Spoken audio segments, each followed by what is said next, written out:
Hey guys, it's CJ. Today I wanted to talk about why Tesla might 2 or maybe 3x, perhaps by the end of just 2022. All right, let's get into it.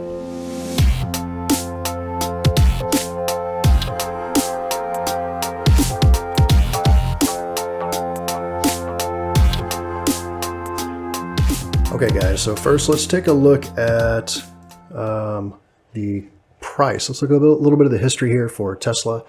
So we can see back, let's see, this is just in February.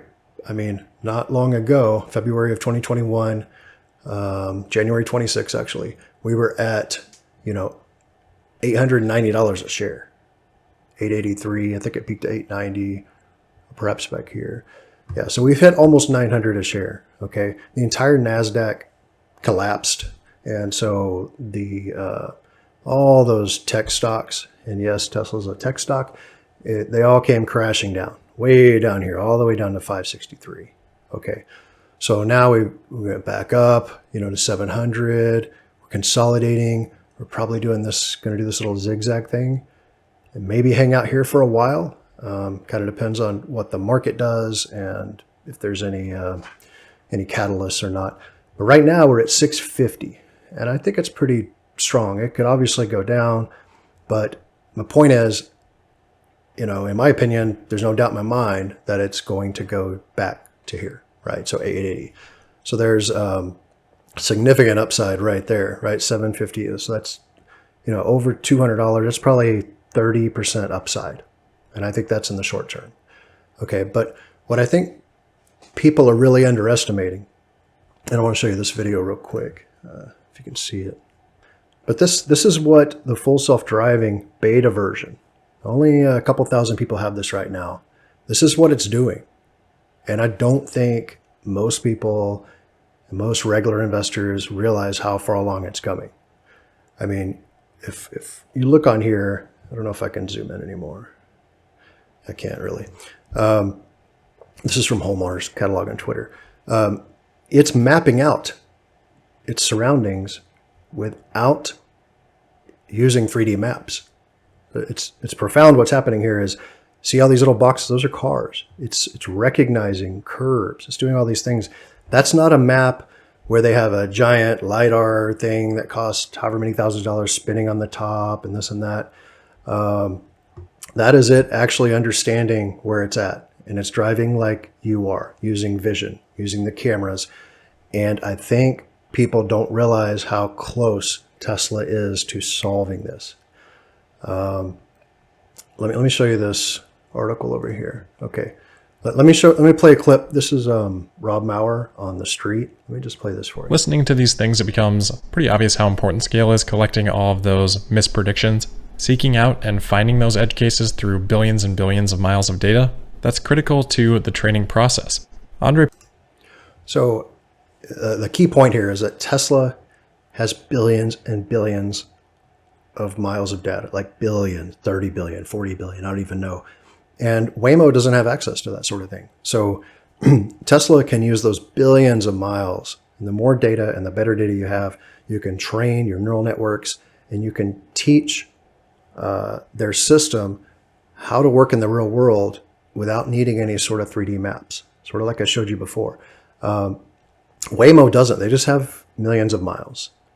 So, they're trying to use this LiDAR crutch, really.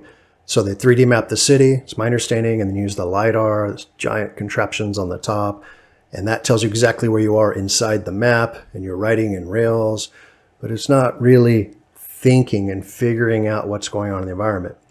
So to me, it seems kind of silly because you get this going, you're still going to have to figure out the vision side anyway. You're going to have to be able to recognize the difference between a fire hydrant and a person. And if you can do that, you can figure out what a curb is and what a road is. And so the whole thing's, I think Tesla's approach is the right one. You pointed out that essentially in the self-driving industry, you have a bifurcation where people are taking either a Waymo-like strategy, which there's many more sensors, in particular LiDAR and HD maps, or a Tesla-like strategy, which is focused on vision, no HD maps. That's a higher bar to clear, but it is much cheaper. That cost effectiveness affords you scale, and scale, as we talked about, is incredibly important. Andre said, quote, "I do not see how you can fundamentally really get the system to work in absence of scale. I would much rather give up some sensing in return for scale in AI problems." Right. So I think Tesla has the advantage of scaling in two different ways. They have time and cost, right?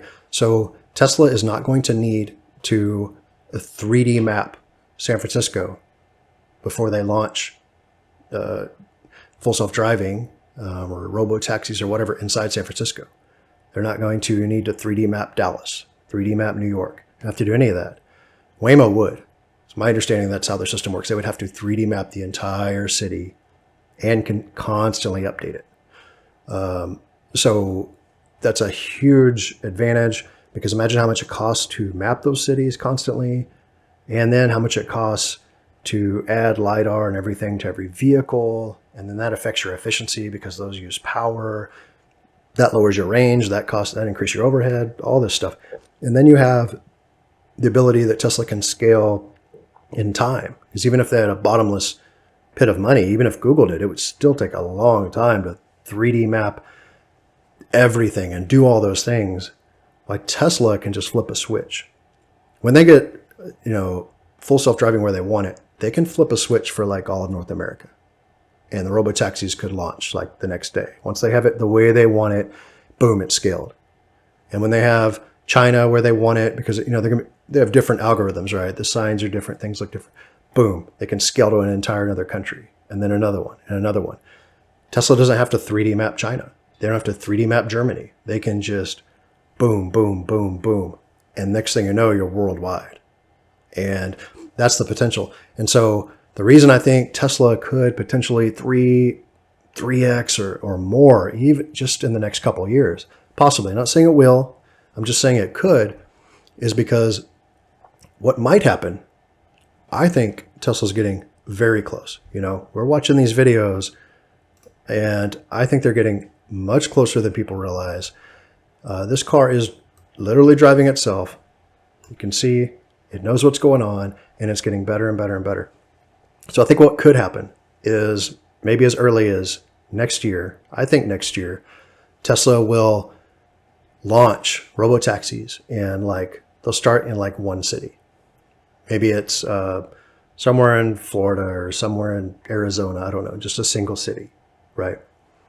And as that starts to look like this, and people are in the back seat getting into this car and getting out safely over and over again, and people start putting it together, they're like, oh crap, Kathy Wood said if this works, right, this stock's going to $4,000 by 2025 potentially, right? And everyone starts seeing, hey, that looks like it's going to work. And they're looking over at Waymo, and they're like, yeah, that's working, but it's going to take them forever to scale. You're going to see who the winner is. And once people recognize, because right now no one believes it. They don't think full self-drive is happening. I think it's 10 years away. If you ask the average person, they have no idea. And one of the reasons is because if you look at the full self-driving that's in a Tesla car now, it's not that great. Most people don't realize that they did a complete architectural rewrite of how this entire thing works, and it's only in beta testing.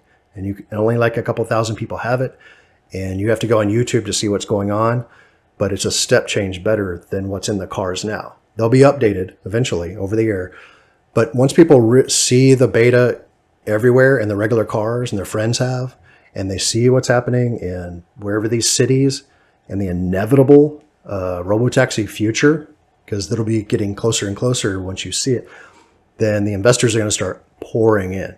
And I think you want to be the investor now, in my opinion, at under $700, because I think as soon as this starts rolling out, I think it'll just double in a matter of 6 months. So we may be at $1,000 by the end of this year. And if that happens next year, I could absolutely see it just jumping to 2,000 over a relatively short amount of time.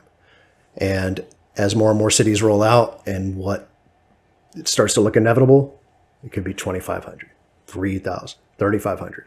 I won't be surprised at all if by 2025 we're at $4,000 a share. Wouldn't shock me at all. All right, guys. Well, thanks for watching. Subscribe if you want to hear more about Tesla and other companies I'll be doing in the future. And that's it. See you later.